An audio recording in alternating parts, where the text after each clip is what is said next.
Hello दोस्तों, नमस्कार। स्वागत है आप सभी का हमारे यूट्यूब चैनल संघर्ष पाठशाला में।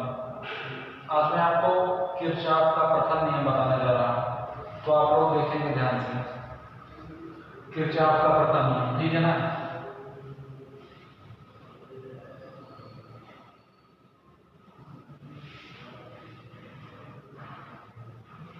किरचॉफ का प्रथम नियम। देखो, किरचॉफ ने अपने पहले नियम में क्या बताया था। किरचॉफ ने अपने पहले नियम में बताया था कि किसी भी वैद्युत परिपथ में किसी भी संधि पर मिलने वाली समस्त धाराओं का बीजगणितीय योग शून्य होता है। देखो, मैं समझाऊंगा आपको किरचॉफ का प्रथम नियम। देखो, किरचॉफ ने अपने पहले नियम में बताया था कि किसी भी वैद्युत परिपथ में किसी भी संधि पर मिलने वाले समस्त धाराओं का बीजगणितीय योग शून्य होता है। हम लोग देखेंगे, थोड़ा सा फिगर भी बनाएंगे।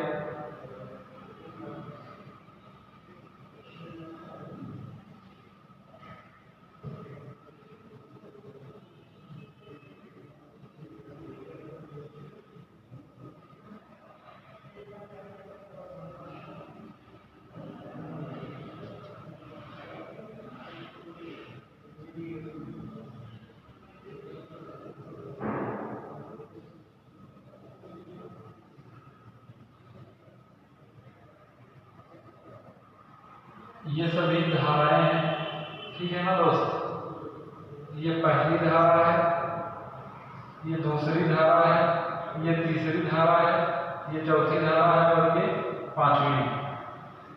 इसको डिनोट करेंगे I1 से, इसको डिनोट करेंगे I2 से, और इसको डिनोट करेंगे I3 से, और इसको लिखेंगे I4 I5। एक बात आप यहाँ पर ये ध्यान देंगे कि किरचॉफ ने 1842 ईस्वी में दो नियम दिए थे, ठीक है ना। तो हम लोग पहले नियम की बात कर रहे हैं। क्लास 12 है कि फिजिक्स में ये चैप्टर टॉपिक है, ठीक है, किरचॉफ का नियम। तो हम लोग देखेंगे इसके बारे में थोड़ा सा। किरचॉफ ने अपने प्रथम नियम में बताया था कि किसी भी इसको को मान लेंगे, ठीक है। ये को है, यहाँ पर सारी रेखाएं मिल रही हैं, सारी धाराएं मिल रही हैं। किरचॉफ ने अपने प्रथम नियम में बताया था कि किसी भी वैद्युत परिपथ में, जैसे कोई वैद्युत परिपथ है, किसी भी वैद्युत परिपथ में किसी भी संधि पर, किसी भी वैद्युत परिपथ में किसी भी संधि पर, अभी मैं सारी चीजें लिखूंगा, डिटेल में सब कुछ करवाऊंगा, थोड़ा सा भी आप इसको समझ लो। किसी भी वैद्युत परिपथ में किसी भी संधि पर मिलने वाली समस्त धाराओं का बीजगणितीय योग शून्य होता है। तो डायरेक्टली हम लोग लिखेंगे सिग्मा I बराबर 0। यही मेन होता है किरचॉफ का प्रथम नियम। किरचॉफ का प्रथम नियम, इसका यही मतलब होगा, ठीक है। अब हम लोग देखेंगे,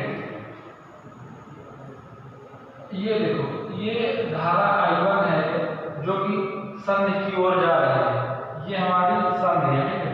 संधि उसे कहते हैं जोड़, जहां पर सारी धाराएं मिल रही होती हैं।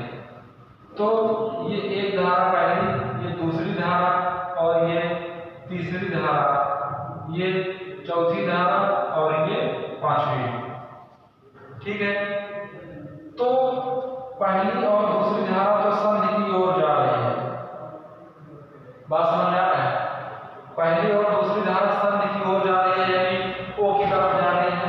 और तीसरी और चौथी धारा और पांचवी धारा तो संधि से बाहर की ओर निकल रही है, ठीक है ना। देखो, ये बाहर की ओर निकल रही है। 3, 4, 5 ये सारी धाराएं संधि से बाहर की ओर निकल रही है ना। देखो, 3 नंबर ये बाहर जा रही है, 4 नंबर, ये 5 नंबर, और पहली तो संधि की ओर ही जा रही है। तो यहाँ पर एक चीज हम लोग और समझेंगे कि जो धाराएं संधि की तरफ जाएंगी वो प्लस चिन्ह के साथ लिखी जाएंगी, जो संधि से बाहर की ओर जाती है उन सब धाराओं को माइनस चिन्ह के साथ लिखेंगे, ठीक है। तो पहले हम लोग किरचॉफ के प्रथम नियम का थोड़ा सा डिटेल में लिखेंगे, हिंदी थोड़ी सी, ठीक है।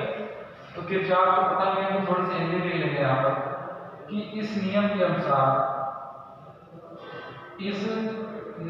अनुसार मैं बोल रहा हूँ, आप लोग कॉपी में भी अपने लिख लेंगे कि इस नियम के अनुसार किसी भी वैद्युत परिपथ में किसी भी संधि पर मिलने वाली समस्त धाराओं का बीजगणितीय योग शून्य होता है। इस नियम के अनुसार ऐसे करके आप लोग लिख लेंगे, ठीक। किसी भी वैद्युत परिपथ में किसी भी संधि पर मिलने वाली समस्त धाराओं का बीजगणितीय योग शून्य होता है, ठीक। आप लोग उसको लिख लेंगे अपनी कॉपी में। अब हम लोग इसको सॉल्व करेंगे थोड़ा सा, ठीक है ना।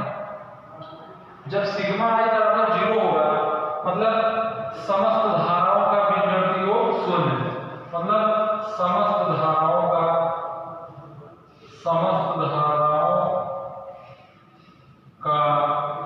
बीजगणितीय योग बराबर 0, ठीक है। अब समस्त धाराओं का बीजगणितीय योग शून्य हो गया मतलब I1 + I2 + I3 I4 I5। मान लो मैं इसको ऐसे कर दे रहा हूँ, ठीक है।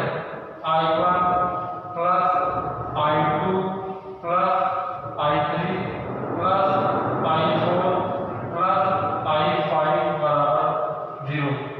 मान लो मैं इसको ऐसे कर दिया इसके नियम के अनुसार, मगर यहाँ पर एक चीज हमको और लगाना है, इसमें और एक चीज नियम ये लगाना है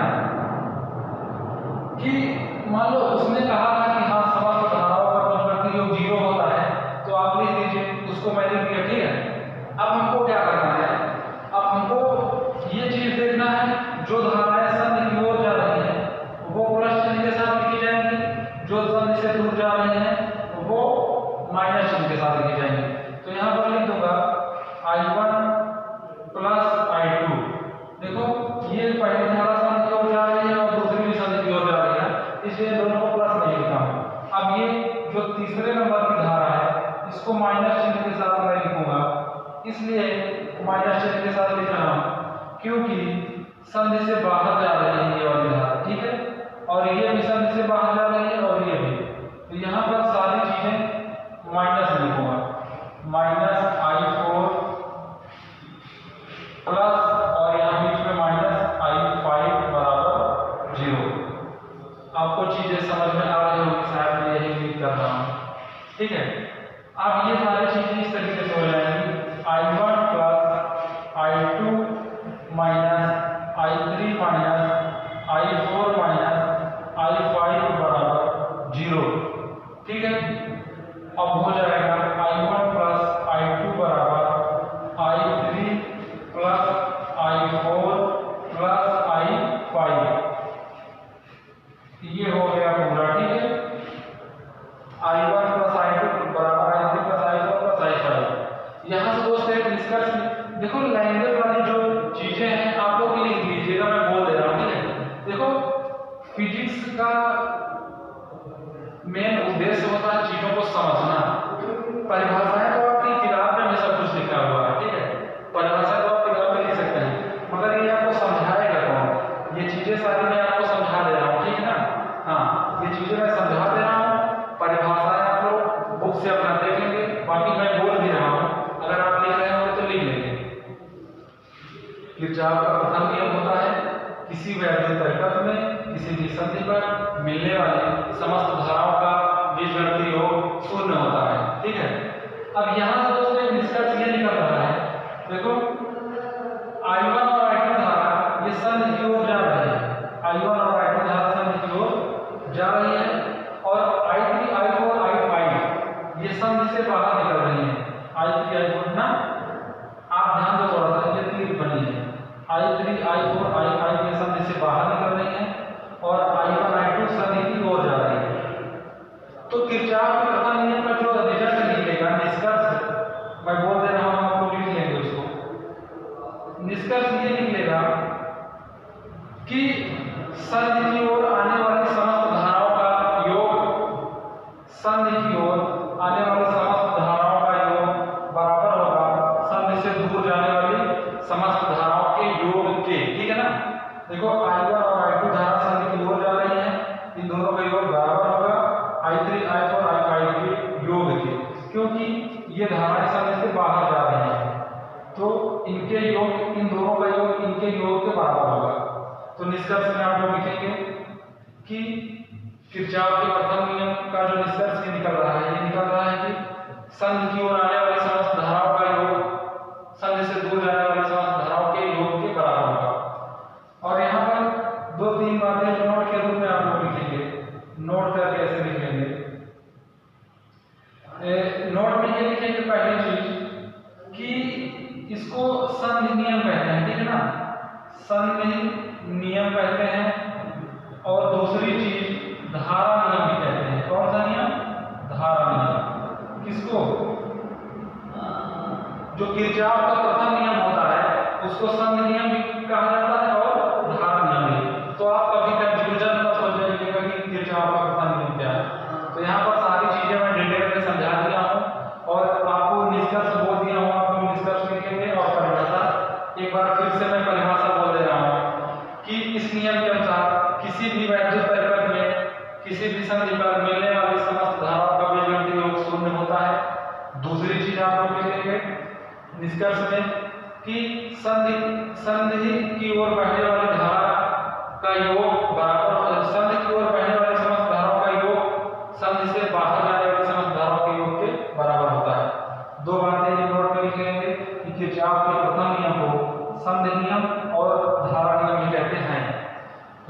तीसरी चीज एक बात और, ये परिपाटी आप लोग जानते रहे, ठीक है ना। ये जो परिपाटी है कि संधि की ओर जाने वाले समस्त धाराओं को धन चिन्ह के साथ लिखा जाता है और संधि से दूर जाने वाली समस्त धाराओं को ऋण चिन्ह के साथ लिखा जाता है। एक चीज और है, यहाँ पर आप लोग थोड़ा सा परिभाषा लिख लेंगे, निष्कर्ष लिख लेंगे और अगर थोड़ी सी डिटेल करना चाहिए तो डिटेल में सारी चीजों को लिख लेंगे कि माना धारा I1 और I2, धारा I1 और I2 संधि की ओर जा रही है तथा धारा I3, I4, I5 संधि से दूर जा रही है। इन सारी चीजों को डिटेल में लिख लीजिएगा। बाकी आपको सारी चीजें जो समझाना था मैं समझा दिया हूँ। उम्मीद करता हूँ